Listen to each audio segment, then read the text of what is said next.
শৃঙ্খলার সাথে থেকে একটা কার্যকর নির্বাচনের দিকে আগাতে পারে সেই বিষয়গুলো নিয়ে আলোচনা হয়েছে।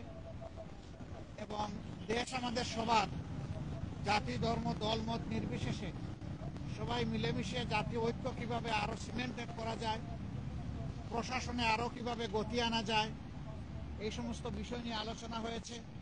পাশাপাশি আলোচনা হয়েছে দ্রব্যমূল্যের, যেটাতে মানুষের কষ্ট হচ্ছে, এইটাকে লাঘব করার জন্য মানুষের সামর্থ্যের ভিতরে দ্রব্যমূল্যকে নামিয়ে আনার জন্য কি পদক্ষেপ নেওয়া যায় সেই সমস্ত বিষয় নিয়ে আলোচনা হয়েছে।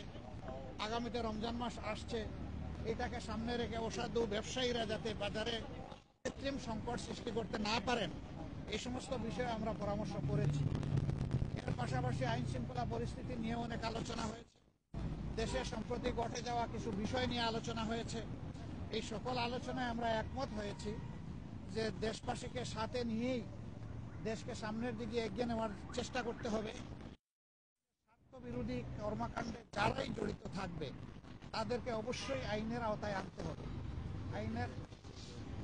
আইনের আওতায় এনে দেশকে শান্তি শৃঙ্খলা ফিরিয়ে দিতে হবে এবং এর জন্য প্রয়োজন হচ্ছে সর্বোচ্চ দল মত ধর্ম ভিন্নতা থাকবে, এটা খুবই স্বাভাবিক, কিন্তু জাতীয় স্বার্থের জায়গাগুলোতে আমরা যেন সবাই একমত থাকতে পারি, ঐক্যবদ্ধ থাকতে পারি। আপনাদের মাধ্যমে আমরা সেই আহ্বান জানাই এবং আমরা সেখানেও এটা তুলে ধরেছি। তো এই ছিল মোটামুটি আজকের আলোচনার বিষয়বস্তু। আমরা এখন বিদায় নিতে চাই। আপনাদের একান্ত জরুরি কোনো প্রশ্ন থাকলে করবেন, আদারওয়াইজ আমাদেরকে ছুটি দিলে খুশি হব।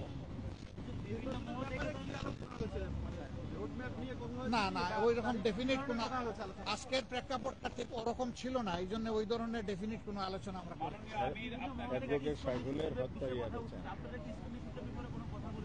জি, আমরা শুধু ইসকন না, আমরা বলেছি জাতীয় স্বার্থের বিরুদ্ধে যারাই যাবে তাদের ব্যাপারে পদক্ষেপ নিতে হবে। মাননীয় আমির গতকাল বিএনপির একটি প্রতিনিধি দল প্রধান উপদেষ্টার সাথে দেখা করে দেশের সাম্প্রতিক পরিস্থিতিতে উদ্বেগ প্রকাশ করেছেন। জামাতের পক্ষ থেকে কি এরকম কোনো উদ্বেগের কথা বলা হয়েছে কিনা? আর দ্বিতীয় কথা হলো যে বিএনপির পক্ষ থেকে সকল দলকে নিয়ে একটা জাতীয় ঐক্যের কথা বলা হয়েছে এবং বিএনপি বলেছে নির্বাচনের একটা রোড ম্যাপ। এই তিনটা কি আপনারা বলেছেন কিনা?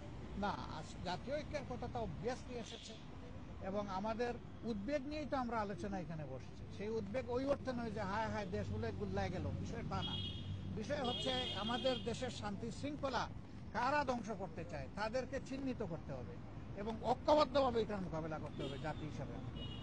যে আর কিছু নির্বাচন নিয়ে আপনাদের না, আমি বলেছি, অলরেডি বলেছি ব্যাপারে উত্তর।